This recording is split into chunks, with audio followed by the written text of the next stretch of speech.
They say trust is the foundation of a marriage, but what happens when that foundation cracks under the weight of betrayal? For me, it all began with an unopened Amazon package. Lisa and I had been married for 8 years. Our relationship wasn't perfect, whose is, but we had built a life together that I thought was solid. We were the couple who spent lazy Sundays at wine tastings, whispered inside jokes at dinner parties, and planned spontaneous weekend getaways when the monotony of adulting got to be too much. Lately, though, something felt off. It was subtle at first. Lisa started working late more often, claiming her new position came with added responsibilities. I wanted to believe her. After all, her career had always been a point of pride for her. But there were little things I couldn't ignore, like the unopened Amazon package that had been sitting on our kitchen counter for a week. Lisa was meticulous, the type of person who'd tear into a delivery the moment it arrived. Yet, there it was, untouched. When I casually mentioned it, she shrugged, "Oh, just some work stuff," and quickly changed the subject. It wasn't just the package, though. There were other signs. For one, Lisa's wardrobe had taken an unexpected turn. She'd always been stylish, but she started buying lingerie I had never seen her wear. When I asked about it, she waved it off, saying, "Just treating myself." Then there were the text messages. Lisa was always chatting with her friends, her girls, as she called them. I didn't think much of it until I noticed how her demeanor shifted whenever her phone buzzed. She'd glance at the screen, giggle softly, and then angle the phone away from me.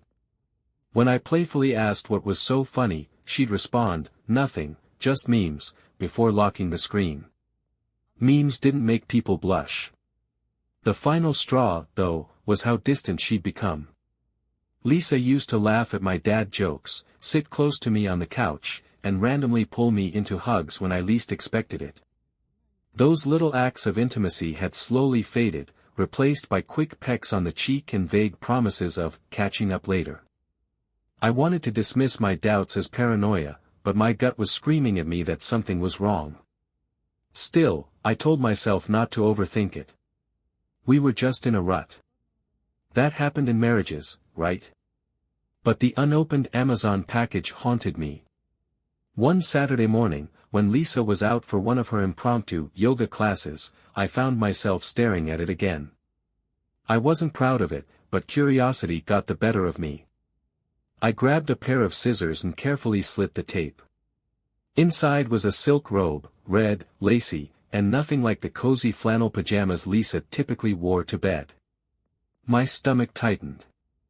It wasn't just the robe, it was the note tucked inside. A handwritten card that read, "Can't wait to see you in this. It'll look even better on my bedroom floor. B." The air left my lungs as I stared at the note. Who was B? And what the hell was going on? The unopened Amazon package was the first crack in the illusion of our happy marriage, but it wasn't the last. A few days later, I was syncing our shared calendar, something I'd done countless times before. Lisa was notoriously bad at updating her schedule, and since I worked from home most days, I kept things organized. As I added a dentist appointment for myself, a notification popped up. Lunch with Brian, noon, the Grove Cafe. Brian? I stared at the entry, my mind racing. It wasn't a name I recognized, and it wasn't the first time I'd seen something suspicious on her calendar. There had been other lunch meetings listed as work, but they never mentioned names. This one stood out because it wasn't labeled at all. Curious, I scrolled through her events. Lisa had blocked off time for yoga, work dinners, and something ambiguous called errands. The more I looked, the more patterns emerged. These mysterious lunches and errand blocks always appeared during her days off or times I knew she wasn't at work. That unease in my gut returned, stronger this time. I couldn't just leave it alone. I opened her messages app, telling myself it was to double-check she hadn't accidentally invited me to a non-existent work dinner. My justification sounded thin, even to me. What I found made my blood run cold. The most recent text thread was with someone named Brian. Brian, can't stop thinking about last night. You were incredible. Lisa, you weren't so bad yourself. Wish we had more time. Next week. Brian, my place again. Or maybe a hotel this time. I'll handle the details. Lisa, I'll see if I can make it work. Can't wait. Face blowing a kiss. I gripped the edge of the table, the room spinning around me. Last night. Lisa had told me she was working late. She even texted me from the office, saying she'd be home after finishing a big project. But that wasn't the worst part. I scrolled up, skimming their previous messages, my stomach twisting into tighter knots with every line. They weren't just meeting up for intimate moments. They were planning dates, dinners, weekend getaways, and, horrifyingly, an upcoming trip to a cabin I had no idea existed. How long had this been going on? As I scrolled further, I noticed something strange. In some messages, Brian referred to her as my girl. But in others, another name appeared, Sam. Who the hell was Sam? I didn't have to wait long to find out. A few scrolls later, I stumbled on an entirely different thread. This one was between Lisa and someone named S. S, missed you last night. You're addictive. Lisa, stop, you'll make me blush. I can't wait until Thursday. Same place. S, wouldn't miss it. Wear that black dress again. I sat back, my heart pounding. There wasn't just one man. There were two. The room seemed to close in on me as I pieced together the horrifying truth. Lisa wasn't just having an affair, she was juggling multiple relationships, lying to me, and using the life we'd built together to fund her double life. I needed proof. Solid, undeniable proof. I logged into our joint bank account, something I hadn't done in months. Lisa handled most of the smaller expenses, so I rarely paid attention to her purchases. But as I scrolled through the transactions, I realized how much I'd missed. There were payments to boutique stores I'd never heard of, frequent charges at restaurants far too expensive for a casual lunch, and several transactions marked as groceries or family gifts. Except they weren't groceries. One charge was to a high-end lingerie store, a $300 receipt labeled necessities. Another was for a lavish spa day, logged as anniversary prep, even though our anniversary had passed months ago. And then there were the hotel bookings. A handful of them, sprinkled across the last few months, all under vague descriptors like reservation fee or getaway. Getaway for who? It was all there, laid out in black and white. She had used our money, our shared finances, to bankroll these rendezvous. Every dinner, every trinket, every deceitful moment had come from the life we'd built together. I sat in the silence of our dining room, the weight of my discovery pressing down on me. My hands trembled as I stared at my laptop screen, the evidence glowing back at me. I felt like a fool. Every joke I'd made about her yoga classes, every time I kissed her goodbye without a second thought, it was all a lie. She wasn't just betraying me, she was dismantling the foundation of our marriage piece by piece, brick by brick. The unopened Amazon package was the beginning, but this? This was a demolition job. But now, I had the proof. Lisa was glowing when I walked through the front door. She'd set the dining table with our best china, lit candles, and even had soft jazz playing in the background. A bottle of wine, our favorite Cabernet, stood uncorked on the counter. Wow, I said, forcing a smile. What's the occasion? Lisa turned, her face lighting up with the kind of smile that once made my heart race. No occasion, she said breezily. I just thought we could have a romantic dinner. We haven't had much time together lately. Romantic. Right. I should have been touched, but I wasn't. Not after what I'd uncovered. Over the past few days, I'd gone full detective mode.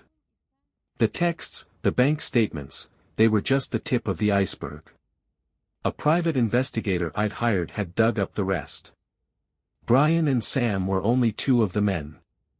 There were three more: Eric, a personal trainer at her gym, Jason, a coworker from her office, and Paul, a man she'd met during one of her so-called errands. Each with their own string of messages, receipts, and intimate meetings. 5 men. 5 lies. Yet here she was, acting like the perfect wife, trying to cover her tracks with candlelight and Cabernet. I played along through the appetizer, a Caesar salad she'd prepared from scratch. I nodded in the right places as she talked about her day, feigning interest while my mind churned with the details I'd learned.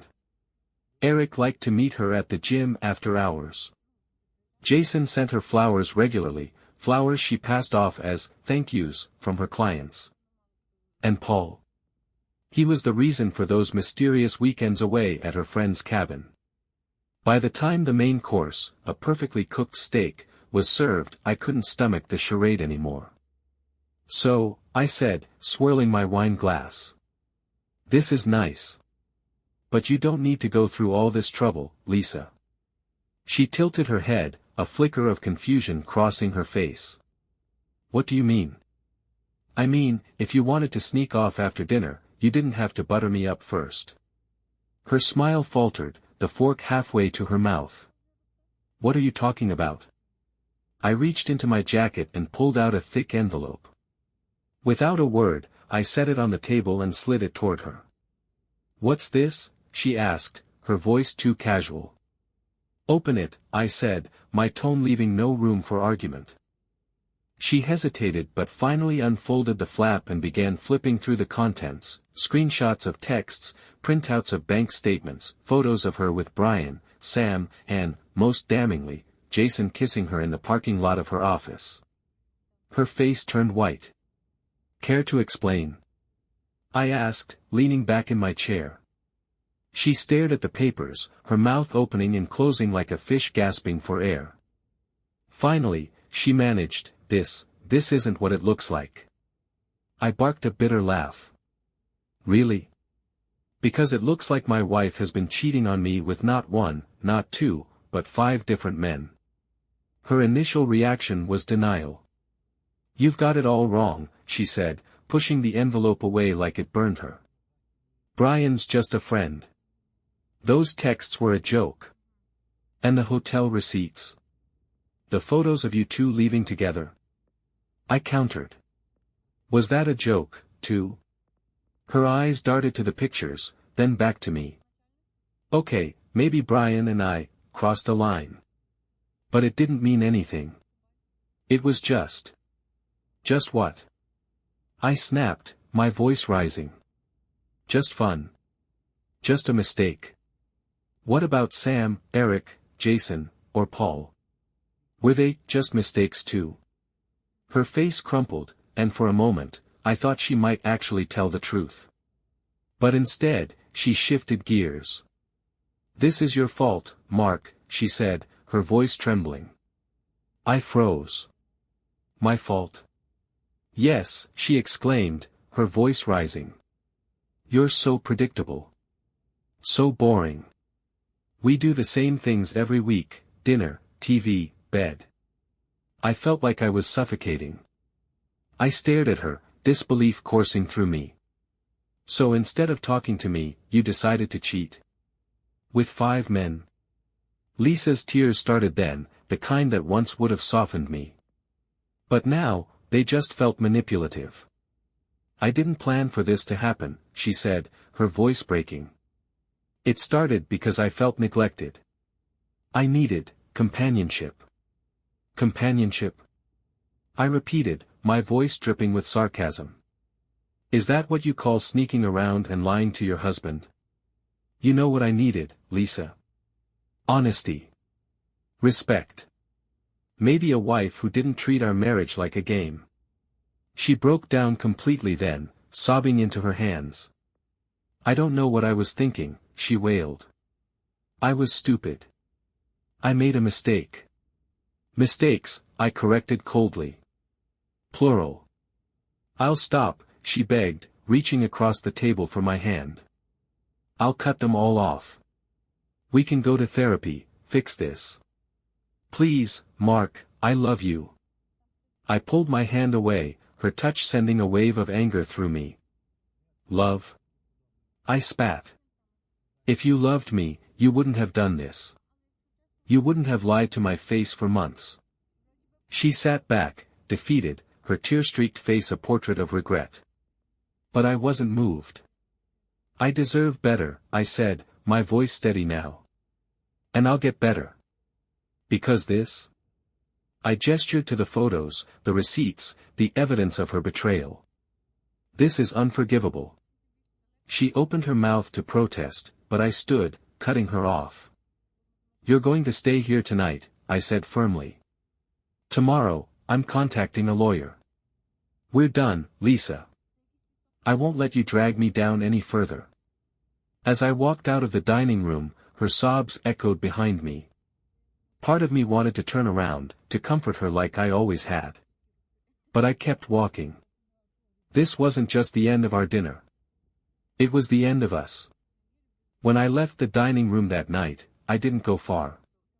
I sank into the living room couch, staring blankly at the muted television.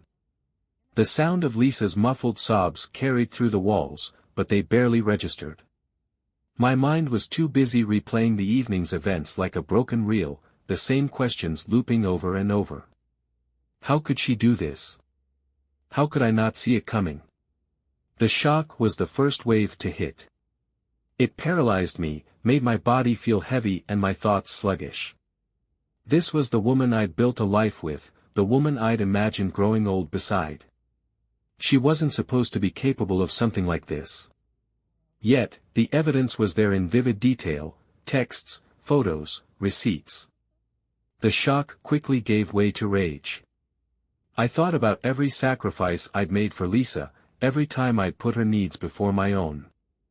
I thought about the countless hours I'd worked to ensure we could live comfortably, the surprises I'd planned to keep the spark alive, the times I'd bitten my tongue during arguments because I didn't want to hurt her feelings. And for what? So she could sneak around behind my back, betraying me over and over with 5 different men? She'd used our money, our time, and my trust to fund her affairs. She didn't even respect me enough to come clean. She let me figure it out on my own, like some kind of clueless fool. My fists clenched at the thought. I wanted to storm back into the dining room, to demand she explain herself again, but I stopped myself. What would be the point? Lisa had shown me who she truly was. Words wouldn't change that. The rage was short-lived, though, smothered by an overwhelming sadness. As I sat there, staring at the flickering images on the screen, memories of our life together flooded my mind. Our first date at that tiny Italian restaurant downtown, where she spilled wine on my shirt and laughed so hard she snorted. The day we moved into this house, collapsing onto the living room floor in a pile of boxes and shared dreams. The weekend trips, the quiet nights, the little inside jokes only we understood. I thought I'd known her, truly known her. But now, all those memories felt tainted, as if they belonged to a different version of Lisa, a version that no longer existed. Or maybe she'd never existed at all. Had the red flags been there all along? Had I been too blind to see them? I thought back to the little things I'd ignored, her sudden interest in spin class, even though she'd never liked exercise before. The expensive lingerie she bought but never wore for me. The way she'd pull away when I tried to kiss her, claiming she was too tired or too stressed. The signs were there, clear as day. I'd just been too trusting, or too naive, to notice. Sleep was out of the question that night. I tossed and turned for hours, Lisa's betrayal replaying in my mind like a cruel joke I couldn't escape. By the time the sun began to rise, I felt like a shell of myself. I needed to talk to someone. My best friend Eric was the first person who came to mind. We'd been close since college, and if anyone could help me make sense of this mess, it was him. I called him around 8 a.m., my voice hoarse from lack of sleep. "Mark," he answered, sounding concerned. "What's going on?" I hesitated, the words caught in my throat. Saying it out loud would make it real. But I couldn't keep it bottled up any longer. Lisa's been cheating on me, I said finally, my voice cracking. There was a long pause on the other end of the line. What? I took a deep breath and told him everything, the texts, the photos, the 5 men. By the time I finished, I was shaking, the anger and sadness swirling together in a toxic mix. Man, I don't even know what to say, Eric said after a moment. That's unbelievable. I'm so sorry, Mark. Yeah, well, it's my own fault, I said bitterly. I should have seen it coming. Don't do that, Eric said firmly. This isn't on you. Lisa made her choices. You trusted her, and she broke that trust. That's on her, not you. His words hit me like a splash of cold water. He was right. As much as I wanted to blame myself, to dissect every moment of our marriage and figure out where I went wrong, the truth was simple, Lisa had betrayed me. She'd made the decision to cheat. Thanks, I said quietly. Listen, Eric said, his tone softening.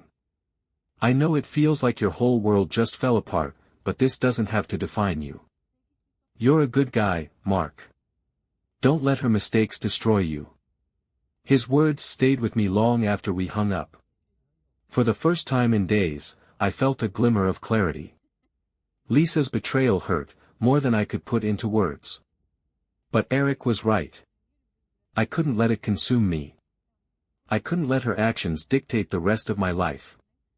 I spent the rest of the day putting together a plan. First, I called a lawyer to start the divorce process. Then, I began sorting through our finances, making sure I had everything I needed to protect myself. It wasn't easy. Every step felt like I was dismantling the life we'd built together, piece by painful piece. But with each task, I felt a little stronger, a little more in control. Lisa's betrayal had shattered me, but I wasn't going to let it break me. By the time Lisa suggested hosting a family brunch to work things out, I had already made up my mind. This wasn't about fixing anything, she wanted to save face, to convince everyone that we were still the perfect couple. I was done playing along. I had a plan, and brunch was the perfect stage for it. The first step was to contact the other men. I started with Brian, the man who seemed to be her main squeeze. His phone number was easy to find, thanks to Lisa's messages. When he answered, I wasted no time. Hi, Brian. This is Mark, Lisa's husband. The silence on the other end was deafening. Listen, I continued, my voice calm. I know about you and Lisa. But I thought you might like to know something else, you're not the only one. She's been seeing at least 4 other men, including someone from her office. What the hell are you talking about? Brian snapped, his voice tight with anger. I sent him screenshots of her texts with the others. It didn't take long for him to call back, his voice shaking. She told me you two were barely together. That she was unhappy and looking for a way out. I laughed bitterly. Yeah, she's been telling a lot of people a lot of things. You're not special, Brian. He was furious, but not at me. She played me, he said, his voice venomous. I can't believe this. You're not the only one, I replied. But I thought you'd want to know. Next, I reached out to Jason, her coworker. He was more careful, but when I dropped Lisa's name, I could hear the guilt in his voice. I don't know what you're talking about, he stammered. Don't play dumb, Jason, I said, sending him the same evidence. I've got proof. Just thought you'd like to know that you're not the only one she's been lying to. Like Brian, he was shocked and angry. But unlike Brian, he was also scared. Please don't tell anyone at work, he begged. Oh, don't worry, I said. Lisa's lies will catch up to her without my help. The stage was set. The day of the brunch, Lisa was all smiles, acting like nothing was wrong. She'd gone all out, decorating the dining room, preparing an elaborate spread, and even wearing the dress I'd once told her was my favorite. As guests arrived, I played my part, greeting them with a warm smile and helping serve drinks. Lisa's parents, my sister, and a few close friends filled the room with laughter and conversation. Then Brian walked in. Lisa froze, her smile faltering for a split second before she recovered. "Brian," she said, her voice high-pitched and overly cheerful. "What a surprise." "Mark invited me," Brian said, his tone icy. Lisa shot me a panicked look, but I just smiled. Before she could say anything, Jason arrived. The color drained from Lisa's face as she watched him step inside, looking just as uncomfortable as Brian. "Jason," she said, her voice trembling. "What are you doing here?" "Mark invited me," he said, avoiding her gaze. The room was thick with tension as everyone sat down to eat. Lisa was visibly rattled, stealing glances at me as if trying to figure out what I was up to. I waited until everyone had their plates, the cheerful chatter masking the storm brewing beneath the surface. Then, I stood, raising my glass. "I'd like to make a toast," I said, my voice calm and steady. "To honesty. Something that's been in short supply around here lately." Lisa's fork clattered against her plate. "Mark," she said, her voice laced with warning. "What are you doing?" "Oh, don't worry," I said, turning to the guests. "Lisa has something to share." "Don't you, Lisa?" Her eyes widened in panic. "I don't know what you're talking about." "Really?" I said, pulling out an envelope. "Then let me help. This," I held it up, "is a collection of texts, photos, and receipts from Lisa's 5 boyfriends." 5. The room fell silent. Lisa's mother gasped. My sister's fork hovered midair.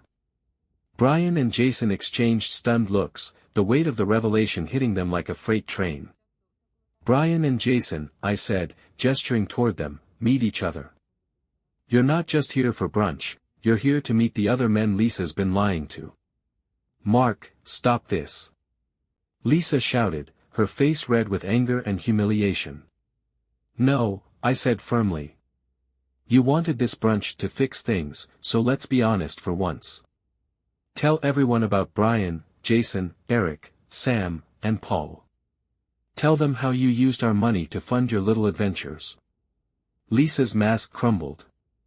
I didn't mean for it to get out of hand," she stammered. "Out of hand?" Brian snapped. "You told me I was the only one." Jason shook his head. "You said your husband didn't care about you." The guests murmured in shock, their gazes darting between Lisa and me. "You lied to everyone," I said, my voice cold. "But now the truth is out." I reached into my jacket and pulled out another envelope. This one held the divorce papers. "Lisa," I said, dropping them on the table in front of her. "You've been served." She stared at the papers, her hands trembling. "Mark, please," she whispered, tears streaming down her face. "No," I said, standing tall. "We're done." The brunch ended in chaos. Lisa stormed out, humiliated and defeated, while Brian and Jason exchanged heated words before leaving. The rest of the guests sat in stunned silence, unsure of what to say. I walked away from the wreckage with my head held high. Lisa's lies had destroyed our marriage, but I wasn't going to let them destroy me. After the chaos of the brunch, the house felt eerily quiet.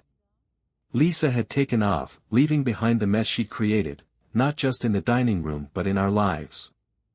I sat on the back porch, a cold beer in hand, letting the cool breeze carry away the last traces of the storm. I should have felt relief. Satisfaction, even. The revenge had been perfect, calculated, thorough, and damning. But as I stared into the yard where we'd once planned summer barbecues and family picnics, all I felt was exhaustion. Lisa wasn't the woman I thought she was. Maybe she never had been. I'd spent years building a life with her, trusting her, loving her. And in return, she'd given me betrayal wrapped in lies. But as much as it hurt, I knew Eric had been right. This wasn't going to define me. Over the next few weeks, I began to rebuild. The divorce process was painful, but it was also freeing. For the first time in years, I was living for myself. I didn't have to worry about someone sneaking behind my back or using my trust as a weapon. I leaned on my support system, Eric, my sister, and even Lisa's mom, who was as devastated as I was by her daughter's actions. Slowly, the sadness that had consumed me began to fade, replaced by a quiet determination. I sold the house. It was too full of memories, both good and bad, to ever feel like home again. I found a smaller place in a quiet neighborhood, one where I could focus on healing. Lisa reached out a few times, asking for forgiveness, claiming she wanted to make things right. But by then, I was done.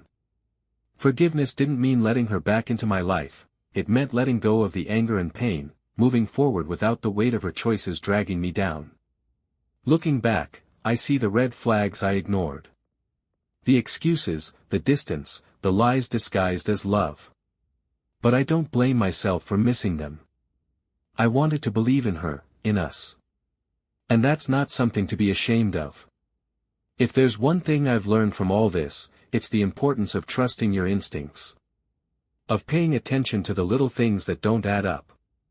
And, most importantly, of knowing your own worth. I've started dating again, not because I'm desperate to replace Lisa, but because I refuse to let her actions make me afraid to love. I'm taking it slow, learning to trust again, one step at a time. As for Lisa, the last I heard, her new relationship didn't last long. Brian and Jason both cut ties with her, and the other men likely followed. Maybe she'll learn from this. Maybe she won't. Either way, it's not my problem anymore.